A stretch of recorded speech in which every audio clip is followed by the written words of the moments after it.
With us in the studio now is Malcolm Lowe with the Commodore West Users Group, and next to Malcolm is Kelly Flock with Electronic Arts. Kelly, Electronic Arts is obviously a well-known software producer and game software producer. How important is the Commodore 64 relative to your whole marketing plan? You know, like the Apple, relative to Apple, IBM PC, and so forth. Well, the Commodore is very important. I would say that it's our second most important format behind the IBM compatible format. What is it about the Commodore that makes it a good target for a game? It's probably the leading home computer with its installed base of like 7 million units. And it's very game intensive since, as you know, we make a lot of entertainment software. That's a natural place for us to be. Mm-hmm. And Malcolm, you got a program in the tracked mode here in the background running called the Wine Steward. Yes. Can you tell us a little bit about that program? Yeah, sure. The Wine Steward is a program that's designed to help people who are unfamiliar with purchasing wines to be able to make a choice based on the food that they're going to have for dinner.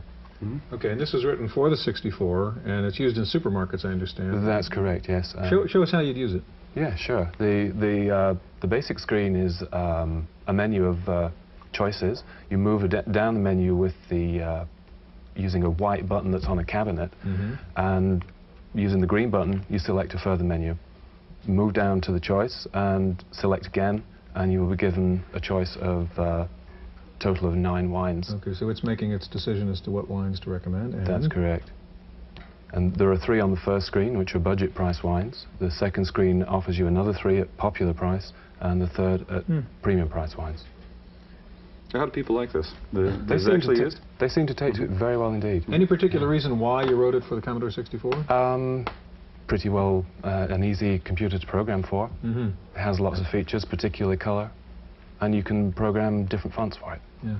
Okay, Kelly, let's turn to you. And Electronic Arts has a new game for the 64 called Skate or Die, and I want you to tell me about that.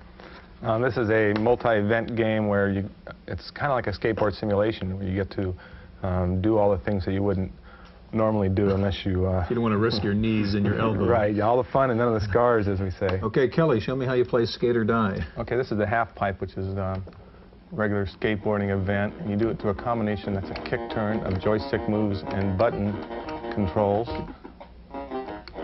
There's no need to look at the documentation. Oh, you did that on purpose? I wish. I'm going to try and get up in the air on this one. Up. All right. Oh. Beautiful, almost. So it's a combination of joystick and the buttons. Correct. Oh, nice move. However.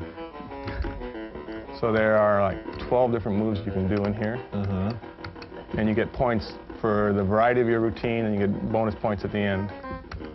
So I got 8,000 points, which is a pretty good score. You can get up to 15,000 points in here. The crowd in the background. Yeah. Kelly, is Skate or Die available on any machine other than the Commodore 64? No, right now it's available only on the Commodore. It was designed on the Commodore and takes advantage of some unique features, such as the sprites and the 16 colors and the 3 voices. We're in the process of developing it for the machines.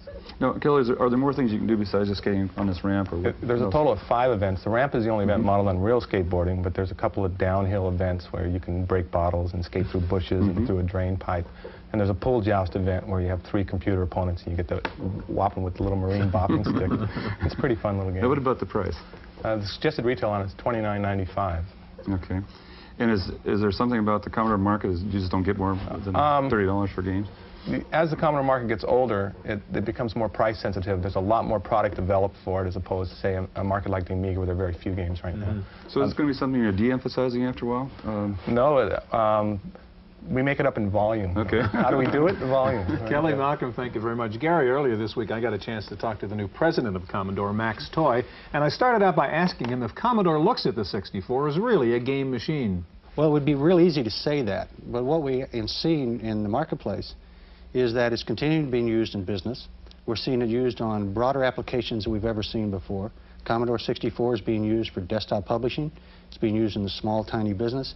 It's having a resurgence back in the education marketplace.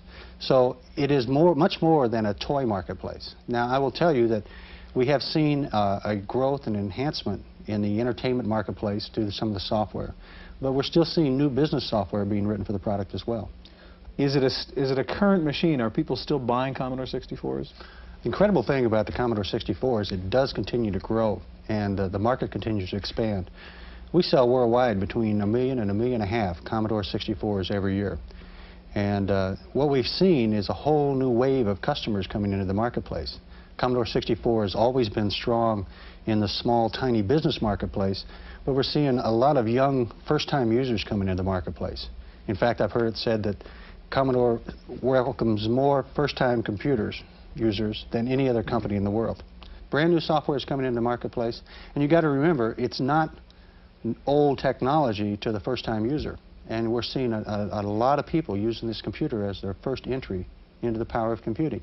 And therefore, you're bringing new customers in every year come into this marketplace. And so it is new technology as far as they're concerned, and we see software people continuing to use the high-performance capabilities for a very high-valued dollar.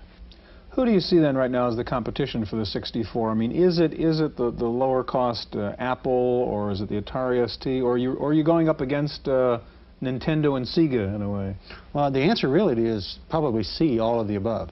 You know, at one end of the marketplace, you compete against the Nintendos, the game machines, and what we're seeing are parents who are deciding that they would much rather have more than just a game machine for their children to use, and use the entertainment software and take it a step further with education and real use that the child can use it for. But at the same time, we're still seeing it used in business. We're seeing it used in television production environment as well. It's a very, very important part of our business. It's continuing to grow. We're continuing to spend our research and development dollars on the product and the peripherals and the support capabilities of that product. So it's a very, very important part of Commodore's existence today and its future. If you look at our greatest assets, they're an install base, there are manufacturing and design capability to build a machine from silicon up, and the fact that we've got such a strong, active user group community. The passion that the Commodore users have for the Commodore machines and for what they've been able to do with those machines is absolutely incredible. And that's exciting, that's fun.